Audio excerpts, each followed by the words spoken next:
Mark, Hi. you're 18. Yeah. What's going on there? Pretty good. You? Good, fine. Well, I was going to call because I heard Drew suffering there about Kelly Ashton. Suffering. She was a guest we had last night. Let me do what good hosts do for a change and just sort of reset things. Kelly Ashton was on last night. Kelly Ashton is 6 foot of blonde dynamite, or brunette dynamite.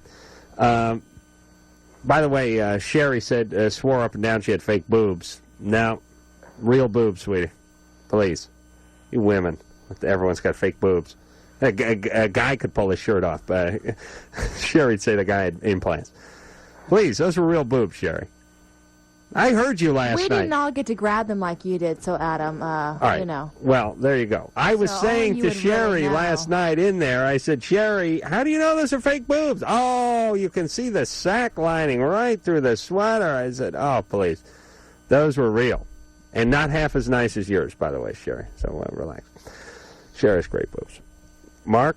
Yeah. Anyway, what the hell was I talking about? But Here's Adam, the point. How did they actually feel? I felt fine. Oh, okay. What, you trying to get my ass kicked again? No. I was just curious. Yes. You were so adamant that, you know, they were real. No, I'd never felt the breast before, so I don't have anything to compare it to. I'd have felt fleshy. All right, Ann, hit the tub and shut the mic off. Kelly Ashton was on. She was Heidi Fleiss's #1 girl, had many techniques, and had sex with many men. She was quite beautiful and quite crazy. And smart. That's the way I like them. And very high IQ. And Drew was going insane because he figured she must have come from some environment that was overly sexual when she was young. And my deal was that, you know, our society, she just takes the defensive. No, it's just the way I am. I'm just expressing myself. And our society goes, yeah, just a free. She's a free person. No, BS. We are all trapped by our histories, and something happened to her that created these behaviors, and she's trapped in these dysfunctional relationships. All right, but let me explain society. The last thing I want to do as a member of society is plop down $2,000 for a Hummer from Kelly and be thinking about her uncle abusing her sexually out on her Nebraskan farm when she was 13. All right, so what happened? So, Mark, what do you know about her past? Well, I mean, I don't know her, but she was on another national morning show, and they were talking. They got to talking about her childhood, and they weren't really looking for stuff like Drew was, so maybe they had something to do with it. But she said, "Hey, my parents were really open. You know, I would come down for juice, and there they would be on the kitchen table." Okay, that was exactly what I was trying to get from her.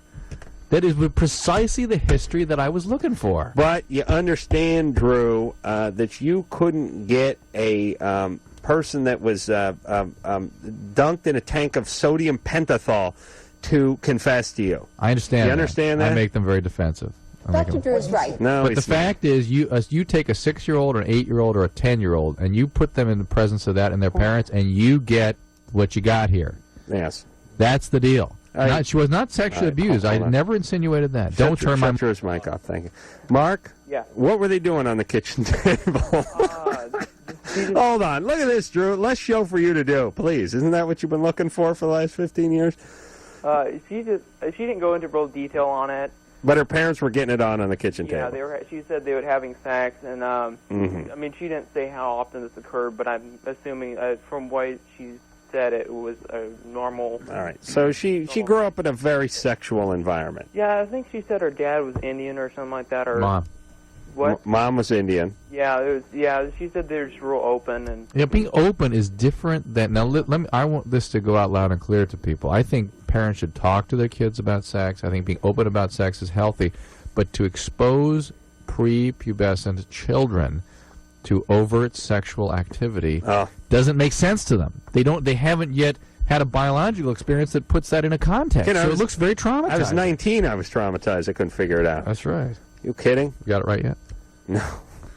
No, and let me tell you this. This is the beginning of the end sexually because, believe me, there's a hardcore porn film floating around the house of almost every house in America. I understand that. And there's 3 VCRs in every house these days. Listen. You know these kids by the age of 9 are going to get hold of something. It's important that people watch out. Be responsible for the environment their kids are growing up in. Mm-hmm. That's where some of the all right. and by the way, it's not nearly as traumatizing to watch a porn at age 10 as it is to see your parents on the kitchen table when you're 6. Are you kidding? That is dastardly. I mean, it really messes with kids' minds. Listen, my dad bends down to fix the sink, and I see the crack of his ass. I have to run to therapy.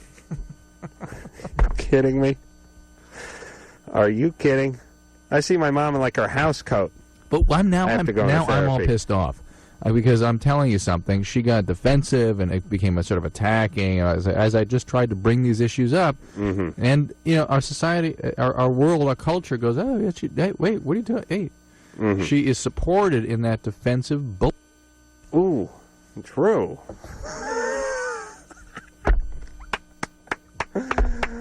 True with the B word. The BS word. Caught myself though. You got right. You got a good bit of the shit going before the rest of it squirted out there, but hey, it was pretty good. All right, everybody. Drew, you are adamant about certain things, and yes, I agree. There's nothing worse than trying to get some information out of somebody and have them deny it over and over again. That's what I do for a living.